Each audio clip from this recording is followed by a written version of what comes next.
সম্মানিত বাংলাদেশের বিভিন্ন স্থানের বিভিন্ন জেলার প্রবাসী আমার মতো মসজিদে গিয়ে ইফতার খাওয়া ভাই বোনেরা ভাইয়েরা, আসসালামু আলাইকুম।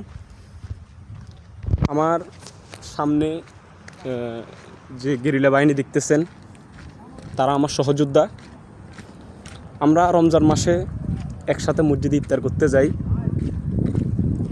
যদি আপনারা এটা মনে করেন যে আমরা মসজিদে ইফতার পকাইতে যাই, কিন্তু এটা আমার দিক দিয়ে তাদের দিক দিয়ে আমরা অনেক বড় একটা মানবিক কাজ করতেছি। সে বিষয়ে আমি পরে যাচ্ছি, সেটা আমার কথায় আপনারা বুঝতে পারবেন যে এটা কেমন মানবিক কাজ।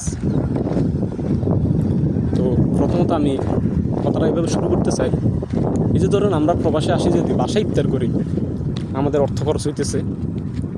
আমরা যদি বাসায় ইফতারটা না করি, তাহলে আমাদের অর্থটা আমরা পরিবারকে দিতেছি, আমাদের অন্যান্য কাজ আমরা খরচ করতে পারতেছি।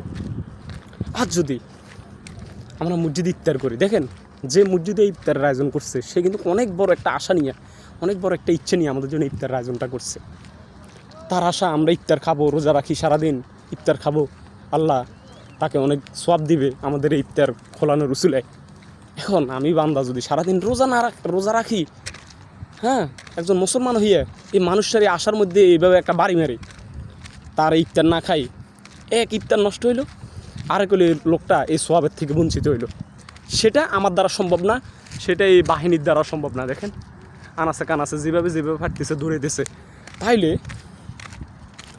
আপনারা বলেন এটা কি মানবিক কাজ না? এই লোকটাই আশা করি ইফতার আয়োজন করছে, এখন যদি আমরা ইফতার না খাই ইফতারটা নষ্ট হইব, সে সবের থেকে বঞ্চিত হইব। তো এই বিষয়ে আমার একটা ফতুয়া আছে, ফতুয়া না, আবার এটা একটা জাল, আমার একটা জাল ফতুয়া। এটা যদি আপনার মানেন বালা, না মানলে আরও বালা। এই যে আমরা সবাই মিলে ইফতার খাইতে যাইতেছি, লোকটার অনেক আশা ভরসা, অনেক আয়োজন করছে, আমরা ইফতার খামো, ইফতার খাইলে লোকটা অনেক সওয়াবের অধিকারী কেউ পাল্লার পক্ষ থেকে। এখন আমি যদি আমার এই গিরিলে বাহিনীর যদি আজ ইফতার করতে না যাই, ইফতারগুলো নষ্ট হইতেছে নি? আপনারা বলেন ভাই, হইতেছে নি? এই যে ইফতারগুলো নষ্ট হইতেছে, তাহলে এক অফসে করলাম।